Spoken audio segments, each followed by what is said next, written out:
I was 12 when it first hit me that my parents didn't really love me. Not the way parents are supposed to. It was one of those humid summer nights when the air felt heavy enough to drown in, and we were driving home from my cousin's birthday party.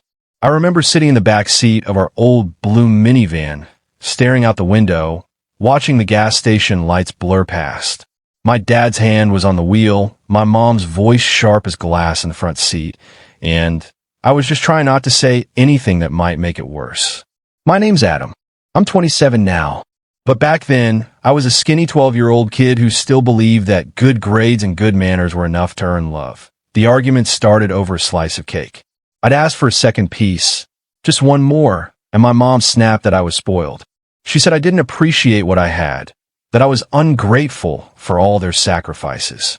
My dad stayed quiet for a while, like he usually did, until he decided she was right.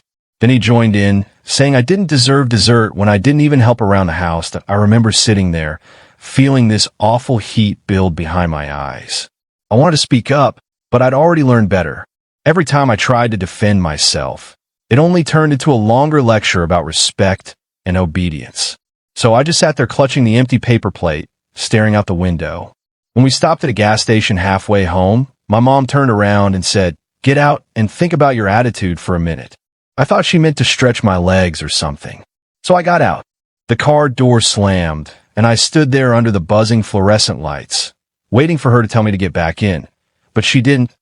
The minivan started rolling forward, slow at first, like they were joking. Then it picked up speed.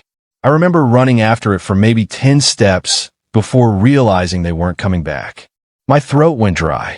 The taillights grew smaller, then vanished around the corner that I waited for hours.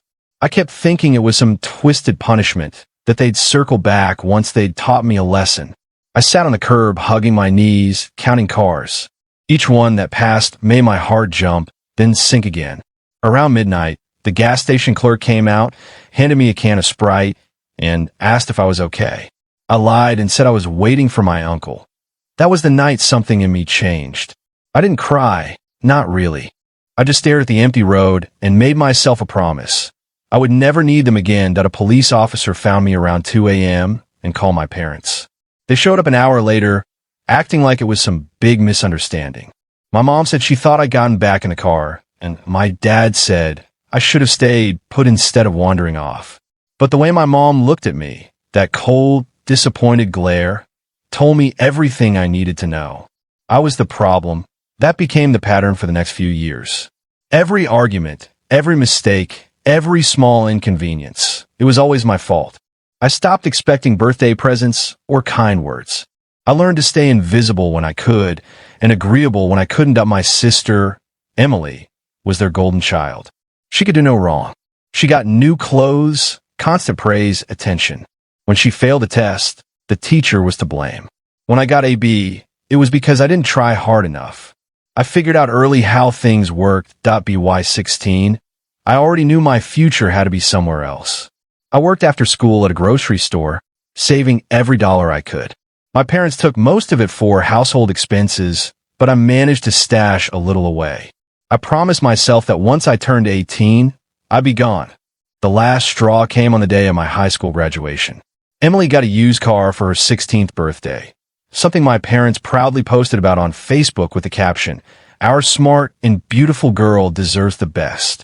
Meanwhile, I walked home from graduation, diploma under my arm, because they forgot to pick me up. That night, I packed my things, a backpack, a few clothes, a photo of me and my grandmother, the only one who ever treated me like I mattered, and the cash I'd saved. I didn't leave a note. I just walked out. The years that followed were rough but freeing. I worked 3 jobs, went to community college, sometimes slept in my car. But eventually I found my footing.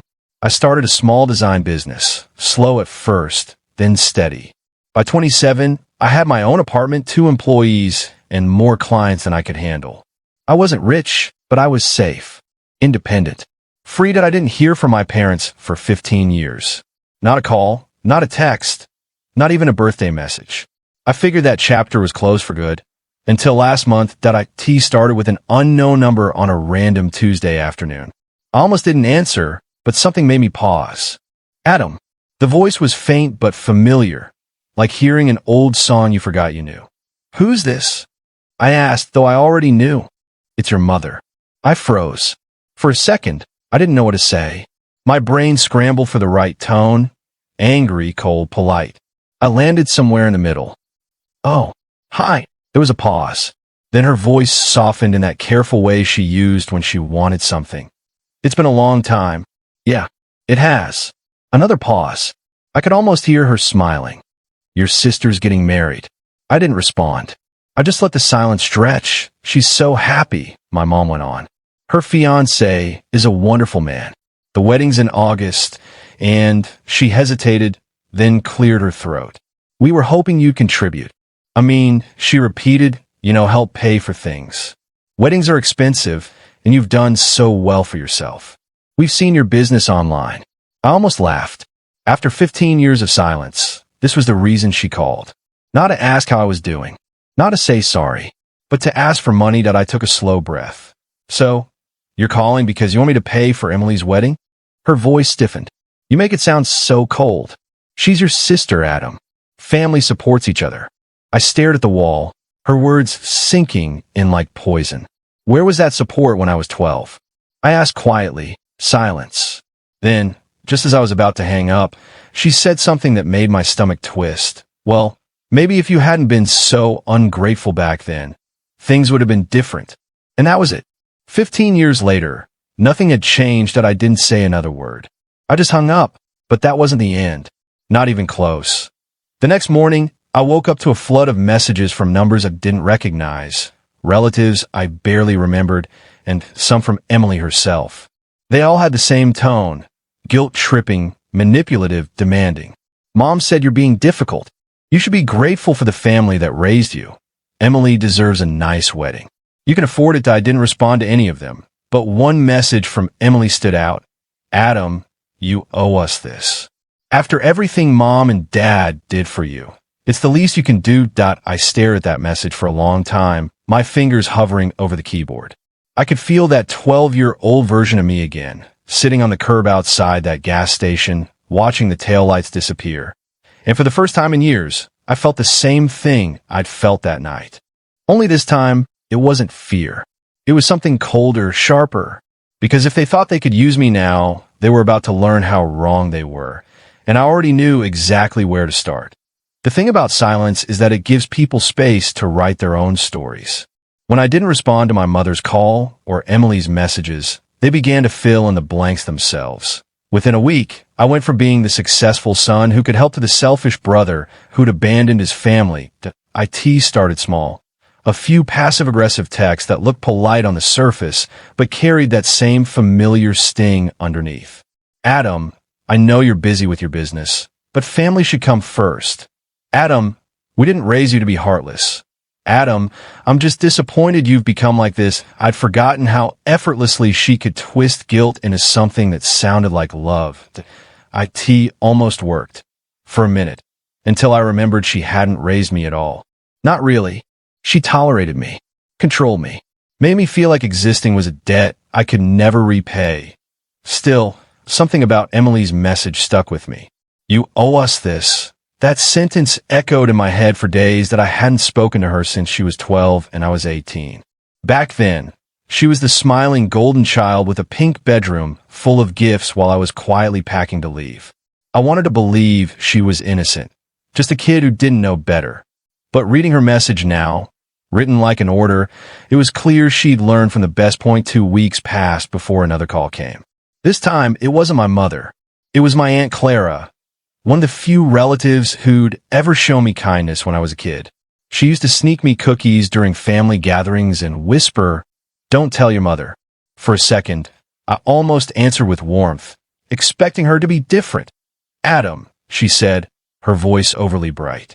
"It's so nice to finally talk to you." "Hey, Aunt Clara," I said carefully. "How have you been?" "Oh, we've all been so busy with the wedding. It's going to be such a lovely event. Your mother is just so proud of Emily." There was a pause before her tone turned syrupy. "I wanted to talk to you about something important. Your parents mentioned you haven't offered to contribute yet." There was again that word, contribute, like I was some distant relative, not their abandoned son. "I didn't offer because I wasn't asked," I said. "I was told." Well, she said with a fake laugh. You know how your mom can be direct. But she means well. Emily's been dreaming about this day for years, and your parents are a bit tight on money right now. They thought, since you're doing so well, I could almost hear her fishing for the right word, that you want help. I leaned back in my chair. Aunt Clara, they left me at a gas station when I was 12. I don't owe them a dime. Silence. Then a long, dramatic sigh. Adam, holding on to grudges like that will only poison you. You're an adult now. Be the bigger person. I hung up. After that, the messages got nastier. My mom changed tactics. She stopped pretending to be disappointed and started playing the victim. Adam, I don't understand what we did to deserve this treatment. Adam, you've changed. Money really has gone to your head. Adam, your sister is heartbroken. She thought you'd at least care enough to show up. Show up? I laughed when I read that. They didn't just expect me to pay for the wedding. They wanted me to attend it, like some obedient son who'd been forgiven for his rebellion. Then Emily texted again. Adam, Mom says you're ignoring her calls again. She's really hurt.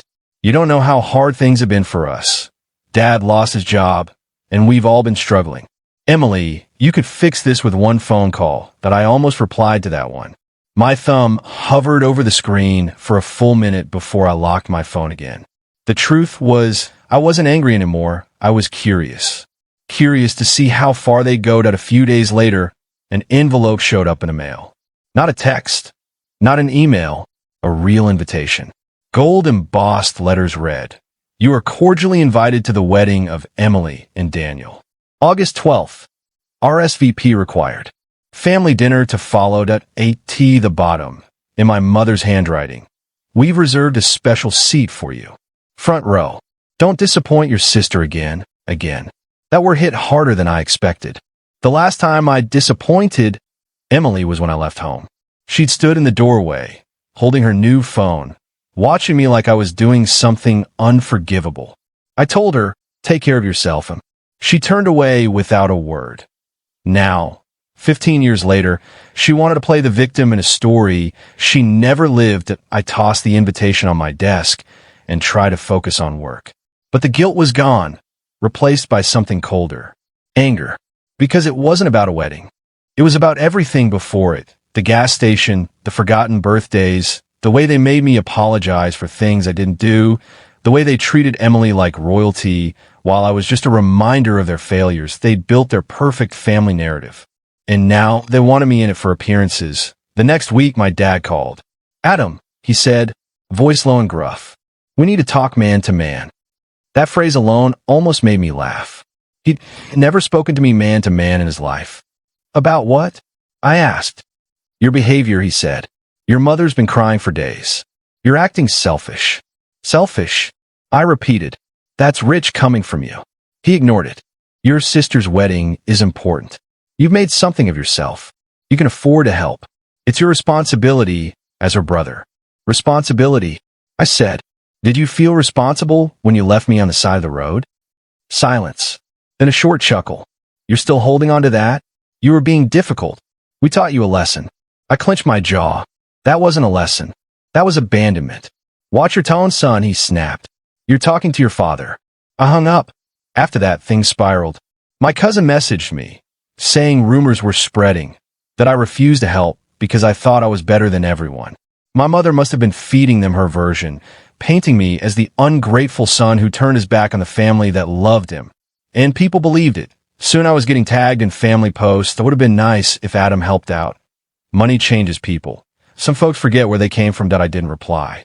I just watched them rewrite history in real time. Then came another text from Emily. This one angry. Mom says you're ignoring everyone. You can't even send a small check. Do you know how embarrassing it is that my brother won't be part of my wedding? I stared at it, then finally replied, I didn't get an invitation to your 16th birthday or my own graduation. You didn't call when I moved out or when I started my business. So no, Emily, I won't be part of your wedding. You already have the family you chose. I'm not part of it. She read it but never responded. For a moment, I thought that was the end, that I was wrong. 3 days later, I woke up to an email from a wedding planner. At first, I thought it was spam until I saw the subject line. Payment confirmation required. Adam, last name, financial sponsor, Emily and Daniel wedding. Attached was an invoice. Not for a gift, not a donation.